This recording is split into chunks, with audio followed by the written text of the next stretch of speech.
One in Three is intended for mature audiences. Episodes contain explicit content and may be triggering as they often include violence and other varying forms of abuse such as emotional, psychological, sexual, and physical. In most cases, names have been changed to protect all involved.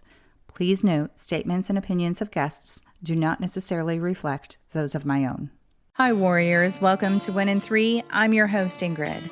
Last week, we heard from Allred, in which she detailed the incredible adversity that she faced and overcame around every corner throughout her life. She escaped, she survived, and she's currently thriving. And she's joining us again today so she can share with us all the incredible advocacy work that she is doing through her nonprofit, Survivors to Safety. She also discusses what she's accomplishing with her podcast, Pain to Power. Here is Allie. Hi, Allie. Hi. Thank you so much for coming back. I'm so excited to be here. I'm really excited for this episode. So last week, you talked about your incredible story of everything that you've been through in life. And obviously, you survived, you're thriving now, and then you decided to take it a step further because recognizing everything you had been through and all the hurdles and hoops and roadblocks that you met along the way, you decided you want to make sure nobody else has that. Yeah. I mean, there was a time that I felt so alone. There was a time that I literally had exacerbated every single resource that I had thought and that was provided for me. And I thought there was no way out. And let alone, I felt like there was no one that could relate to what I went through. And so I started posting relatable content on social media. I basically just was telling my story, and I saw so many people just engaging with my content and so many people relating to what I went through. I just got pissed. I got infuriated. I was like, this is not happening on my watch. If anything, I'm going to be a listening ear for these people and give them my advice of what I went through. So I created a Facebook. I created social media accounts, and I started this online almost call center for people. And, throughout the journey, what I would do is if someone posted or engaged with one of my content, I'd reach out to them and see if they were safe, see if they needed any resources, any support. And I was just looking it up on my own or making calls people on my own to find these resources. And through doing this, I met, my team members who saw what I was doing and saw what I was trying to do. And then I built a team over the US and Canada that came on board with what I was doing, and we created a whole organization off of it. So my team has really, become very, very solid. I have Meg, who is our VP, and we have Cassie, who is our COO. We have Tammy, who is really hands-on with the volunteers and kind of oversees that. We have a plethora of people involved in Survivors to Safety. Those are just some of the key ones that a lot of women speak to frequently. They have really been such a rock in what I do. Cassie, Meg, and I are on the crisis team. So essentially, we all post relatable content. Anyone who engages with us, we reach out to. We see if they're okay. We see if they need resources, and then we seek them for them. And we become the advocate and the liaison between the survivor and the resource. We ourselves are not providing therapy or legal services or anything of the sort at Survivors to Safety, which I decided to call it Survivors to Safety because we were seeking survivors and bringing them to safety, right? That was the whole goal, is finding survivors and bringing them to safety and getting them help reintegrating back into society. But when we first started this, were absolutely flooded with women. Meg had spent one time with one woman, like typing up 8 pages of fucking resources for her, and unfortunately, we can't help everyone, and we don't promise that we're going to help everyone. But we show up every single time. We have women who put us down as their emergency contacts. And, typically how this works is if we find a woman who is unsafe, we talk to the team, we put together resources, we put together a safety plan for this woman. So we have helped women who have, packed a safety bag, while their abuser is asleep and throw it over the balcony and, Uber to a Wendy's and hide in a Wendy's until, a shelter could come pick them up. And then we help, get them transitioned back into jobs and apartments and all under survivor-led leadership. And like I said, we are not the ones providing these services, but we're the ones walking alongside and getting them the resources that they need, and then supporting them through the entirety of their journey. We have many, many women that I didn't mention that help support these survivors. We're bringing in a bunch of volunteers, and that being said, so we were flooded, like I said. And we actually decided recently, through an unfortunate event, we learned that we needed to take a little step back and we needed to do it right, right? We needed to put together all the protocols, all the consent forms, all the training. We needed the volunteers to do background checks, because if we're going to do this, we're going to do it right. And we're going to make sure that we have the training for our survivors, because we can walk alongside you and we can find all these resources for you, but we want to do more. We want to help with trauma-informed training. Megan actually just got a certification that is incredible in mental health, that she can start supporting women through. And all of us are going to go through extensive training to not only be a resource for survivors, to help them navigate through tricky times, but we're also going to be advocates for them. We're doing that already. We're making these calls to detectives and PD and federal agencies, whoever needs to get involved. And I'm very lucky that I have those connections through what I went through. But we want to be the trained advocates and provide the top tier training and, resources that we possibly can. And by doing that, that means that we are getting the training and all the protocols in place necessary.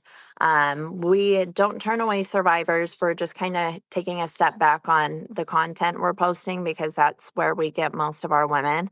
We're not doing as much promotional content, but we still get women every day. Unfortunately, there's such a big need for this out there. There's very few people doing what we're doing. We've made ourselves a crisis hotline. The only person trying to do what we're doing is the National Human Trafficking Hotline, and they're not providing community to, and the domestic violence hotline. They're not providing community to these people like we are. I mean, they're doing similar things to what we're doing. They're getting the resources, they're, listening and advocating, and they're providing them, all the things they need to get in the right direction. But we support them through the entirety of their journey, because assume that, one of the resources falls through the cracks, or they call all the shelters that were provided, by the domestic violence hotline, and, there was nothing available, then what?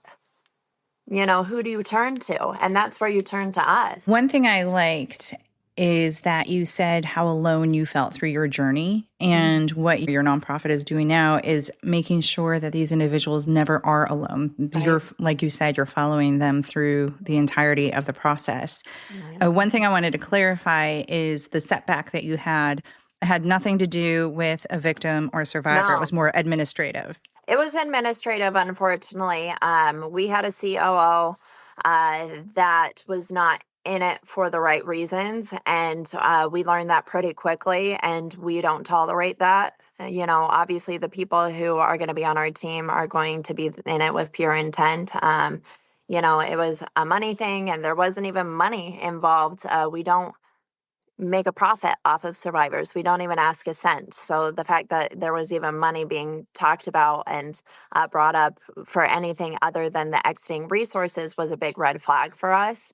And we ourselves want to get paid as well too, obviously. I mean, we're looking for funding not only for exiting resources, but to do this full time. I exited the life and I'm working a full-time job, a 9 to 5, but there's such a need out there for us to be able to do this full time. So that really was the only money we were looking for. And there was a whole dispute over that. So we ended up letting that COO go and bring on Cassie, who's been absolutely fantastic. And she's the one who really said, look, we need to restructure this because the old COO was, slandering me, saying I was embezzling, saying that I was a dictator, saying, all this stuff. And luckily, even put, all my survivors in a group chat and was, slandering me. And we just realized that, through that mistake that we really need to do it right.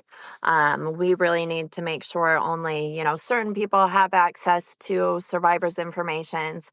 Luckily, we weren't to a point where that would have affected us, and it didn't affect any of our survivors. Some obviously got triggered that I talked to, but no one was swayed by what we were doing because we've been doing it right and we've been doing it the pure intention. So it was just someone who was trying to take us out, that really made us realize that we do need to do it right.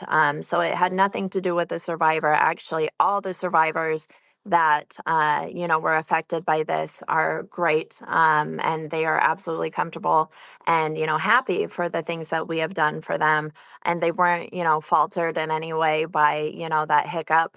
But survivors information, number one, and the survivors piece, number two, is so important to us. They don't need any extra drama.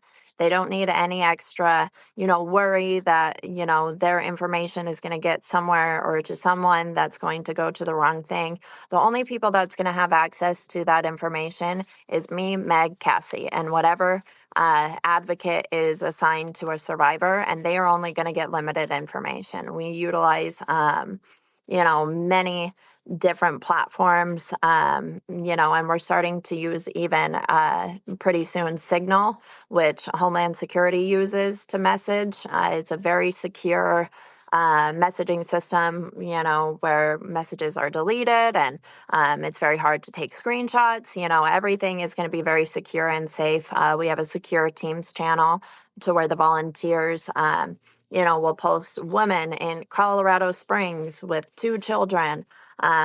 Need shelter, not giving survivor information. And these volunteers will go and they'll post resources on the Teams channel for us to call and for us to help these women. So everyone's really on board, but we're very, very careful now. Not that we weren't being careful. We just didn't expect what had happened to happen. And so we're very grateful for that because now it has just shown us, really how to navigate through not only, helping survivors, but the business world, right? Because we never even started this to make a profit. We never even started this to have it blow up the way that it is blown up. I had no idea. I had no idea when I started Survivors of Safety that it would turn into what it has turned into. And I'm so grateful for that. But also it makes me so sad because it's like there is such a need out there for people to be doing what we're doing. And unfortunately, federal grants have been cut, resources have been cut. There's typically only, 5 to 6 police officers in a department. Not everyone has HSI task force agents in their department. Not everyone has all the resources that, they used to. So I myself got angry. I was like, if there aren't these resources, I'm going to fucking make them. And that's where, the funding for exiting resources came in. And that's when the money aspect came in. We're like, we're going to need to make some money for these survivors. They need diapers, they need food, they need bras, they need Ubers to the hospital. And, a lot of what we've been doing right now, which we have been providing those exiting resources, have either been through donations that we ask on social media to post, or it comes out of me or Meg or Cassie's pocket. You know what I mean? And so we've been, Ubering girls to the hospital, bringing them food, but we're a lot smarter now, right? Because we've been doing this. We don't give survivors money directly because that, oftentimes doesn't go to where it's supposed to go, unfortunately. If they're hungry, we'll Uber food to them directly. If they need a ride to the hospital, we'll call the Uber. So we are providing these exiting resources, but I don't want people to get confused. Survivors to Safety is not a bank. Eventually we're going to be able to help with car payments and phone bills and um, putting a first last security down to start a new life. But again, we're not a bank. We are only here to help people who are ready for a change. We will support you through the entirety of your journey, even if you're not ready, but we can't give you the resources unless you want them. It took me a million times to get out of my domestic. Even if people would have handed me the resources on a silver platter, I probably wouldn't have used them because of the Stockholm syndrome I had with my ex, the love that I thought I had, how scared I was. I was actually just talking to a friend yesterday that knew me during my domestic, and she sobbed to me because she didn't realize what had happened to me after I had moved away from Utah until she had seen everything on TikTok. And she thought it was her fault. She was like, if I would have called the cops, that would have never happened to you. He was a terrifying man. And I'm like, you don't need to tell me that. That's why I never called the cops. That's why I never used those resources. And it's not up to you to fix that. But, that being said, we are mandatory reporters at Survivors to Safety. So if we feel a survivor is unsafe, if a child is unsafe, if anything is happening, I mean, we are mandatory reporters and we're going to get you safe. But at the same time, we also aren't going to jeopardize your mental safety. If you don't, like, we had a survivor that didn't want to get, police involved, and we went around that. We were able to get her resources and let her know that's an option if you ever do need it. But we meet people exactly where they're at. We don't care if you're high. We don't care if you're drunk. We don't care if you're using. We don't care if you're actively stripping. We don't care what you're doing as long as you're provided with the resources and educated and supported enough to know that, these kind of predators are out there. These kind of abusers are out there. These kind of manipulators are out there. And, oftentimes, even if you would leave a domestic, you're more susceptible to trauma, therefore, after. So, not only are we going to get you safe, we're going to make sure you stay safe because oftentimes we confuse abuse for love. We repeat the same cycles time and time again. And that's because oftentimes we feel so alone. And then we seek validation in people that remind us of those who once validated us before and try to fill that void of what had validated us before. And then we repeat the same things. And if you don't have people in your corner really keeping you accountable or reminding you how bad it used to be, we'll often romanticize the situation and we'll end up going back to our abuser. So we really, not only are we helping survivors to safety, we are causing prevention. We are preventing, 85% of human trafficking survivors and only 1% get out. Were sexually abused as a child, and 70% were in domestics prior. So not only is domestic violence, altering those statistics, altering homicide statistics, but it's also altering human trafficking statistics. Because if we can reduce that domestic violence, we can absolutely reduce human trafficking and we can get more people out. I could talk Absolutely. forever on this. No, I can tell. Right. No, so there were a few things that I thought of while you were talking. So one is it's incredible that you know where these women have been. And I think that when you mentioned that if somebody handed you resources on a silver platter, you probably wouldn't take it. I think it helps that you are somebody that these women know that you can relate to where they are. And I think that opens their minds to a degree. You know, they're still going to do what they want to do, but it's not just somebody who has all these degrees, which is not a bad thing either, Right. and actually is necessary as well. But somebody who has just learned about this through books and they haven't walked that path. So I think that the fact that you're bringing experience definitely gives that relatable factor to where they may be more open to listening and accepting the resources. Another thing I wanted to say is, unfortunately, when you have a population like this that's very vulnerable, you are going to get people who try to take advantage Right. of them. And I'm so glad you guys are stepping back and making sure that you're, crossing all the T's, dotting all the I's to make sure that you have all the proper vetted, educated resources for these people. So I was going to ask, as far as networking, so you're international because it's the United States and Canada. How do you find the resources? Or is it you have somebody who, for instance, calls and says, I'm in New Mexico. Right. Do you then try to find the resources, or are you keeping a log of these resources? Well, ultimately, we want to have a full log. There's just so many resources that people don't know how to find that I know how to find because I had to be very scrappy, in my own life and what I was looking for. Because for human trafficking survivors, there aren't a lot of resources. You have to utilize a lot of domestic violence, resources. And then there are only so many domestic violence resources. So then you have to find the community resources, and there are only so many community resources. Then you have to find the inner community resources. You know what I mean? So not everyone knows how to look for that. So we don't have a running log yet. Eventually we're going to make a spreadsheet so we can say, hey, they're in New Mexico, right? We can just pull it up and see and we have some of those already pre-established. But we haven't necessarily helped someone in every single state. We're pretty close.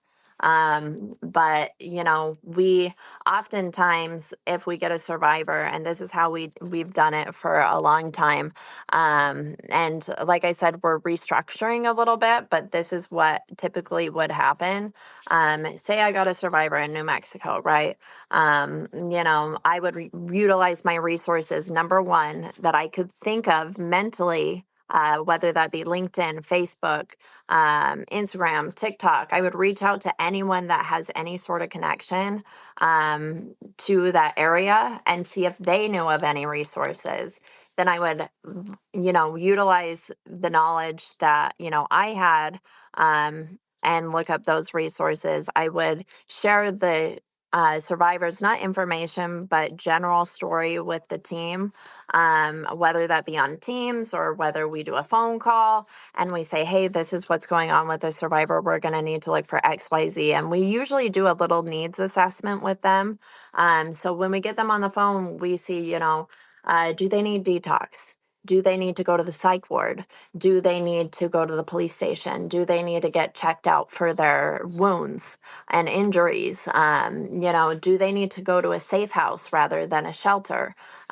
We do an assessment with them and decide what's going to be the best and appropriate fit for them. And then we just go after it. We'll post in Teams, hey, we have a survivor with, X amount of kids that need shelter tonight that has, no food stamps and no car, no cell phone. And all of a sudden, the people in that channel that have been secured enough and screened enough to view even that information, which isn't giving out any survivor information, they go on and they do all the research, and we let them know.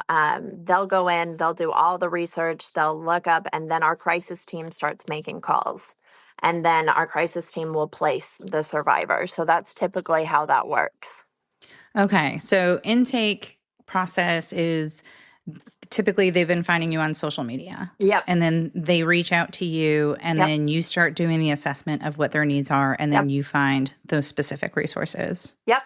And then we support them through the entirety of their journey, because not all the resources are going to get them what they want. Unfortunately, not all the resources are going to help them in the way that they need. And so sometimes we have to think of other resources and other solutions that aren't even out there. We have to brainstorm and put our brains together. I always use this example because not only is it something that I was really proud of that we were able to pull together, but also it is a sad example of how survivors have really been abused to where they can't trust anyone. We had a human trafficking survivor reach out to us.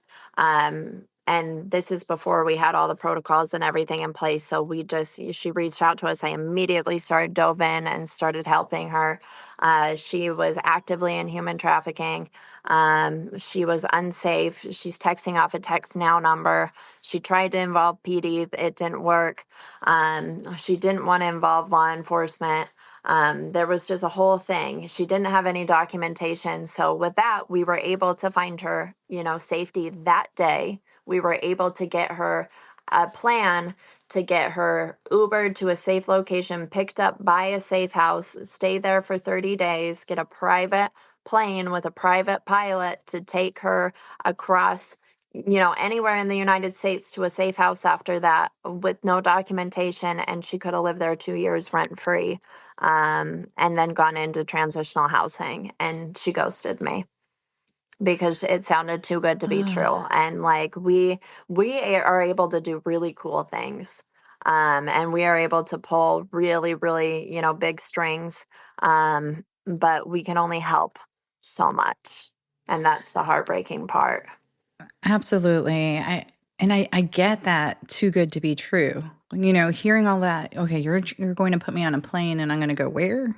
And how do I know that's really where I'm going? I can understand that, especially when you've been living this life of just being taken advantage of and manipulated the entire time.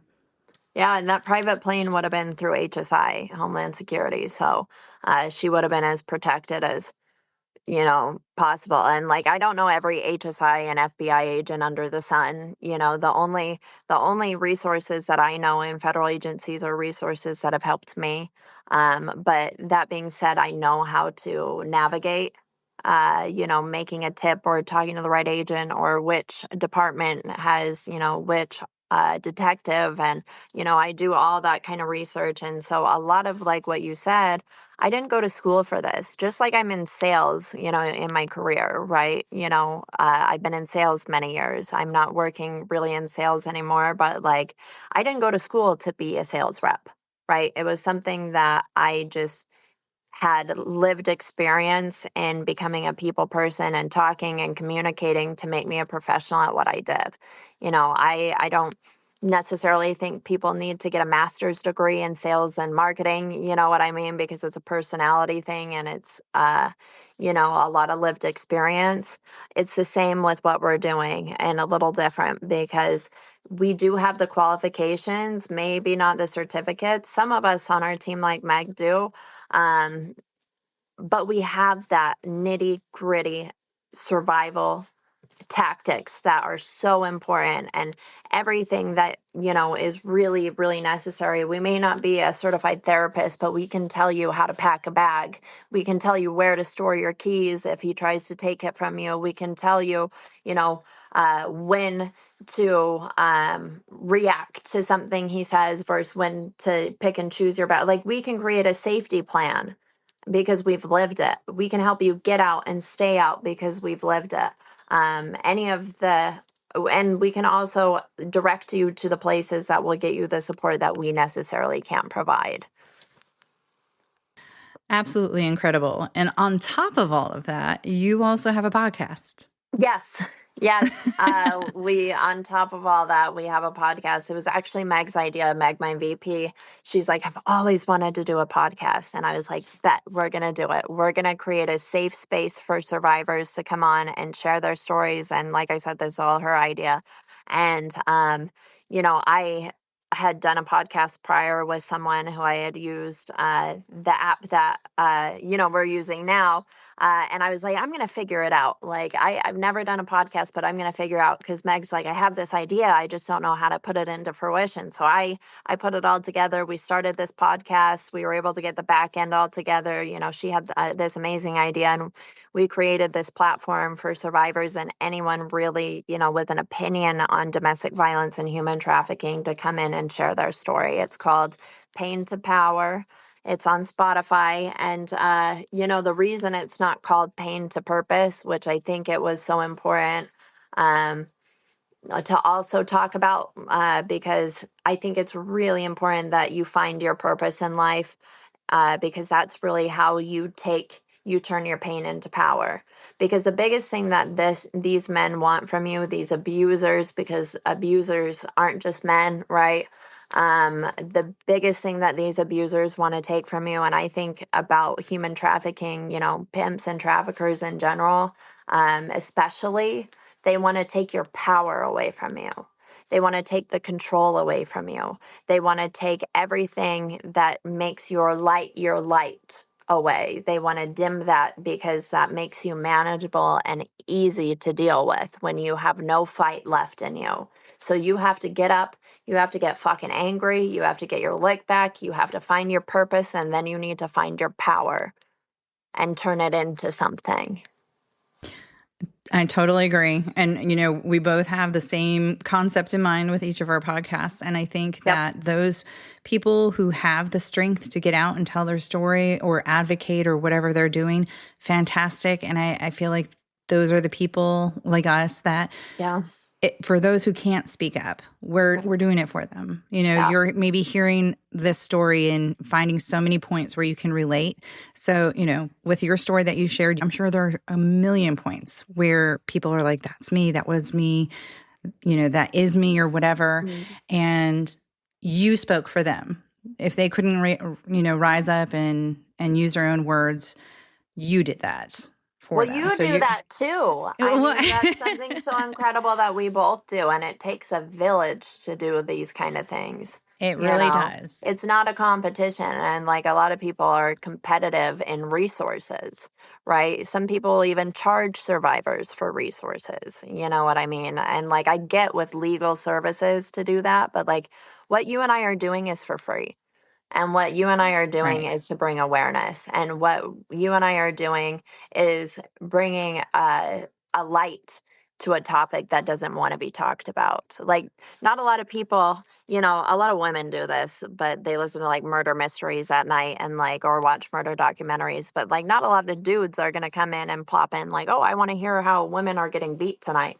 What we're doing is not something, as desirable and, is sexy, to the public, but it's necessary.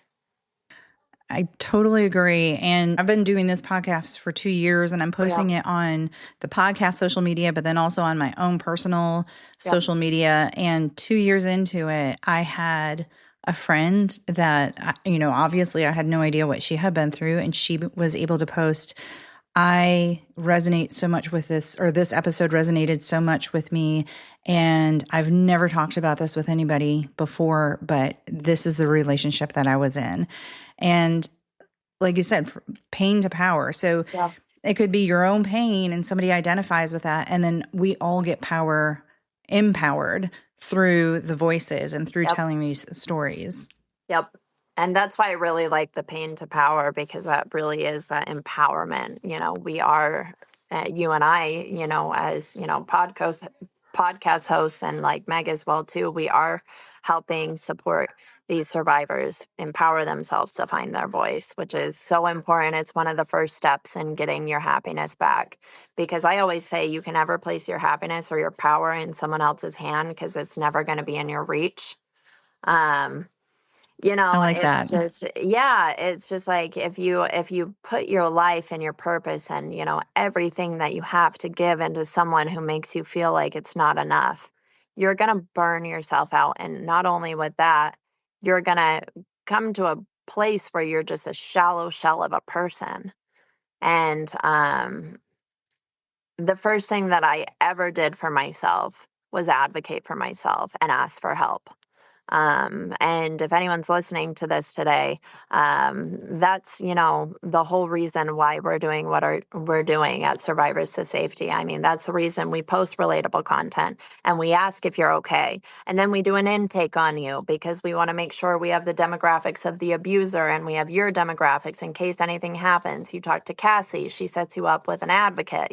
We make sure we go through, the list of protocols and policies to get you supported and get you well, because oftentimes these women and these survivors that aren't just women, you know what I mean, these survivors feel like their head is just spinning. And I remember that feeling of feeling like I didn't even know what to do next. And a lot of these survivors say, just talk for me. Yeah. Yeah. Because you're just in survival mode. You're Yeah. just trying to breathe. Yeah.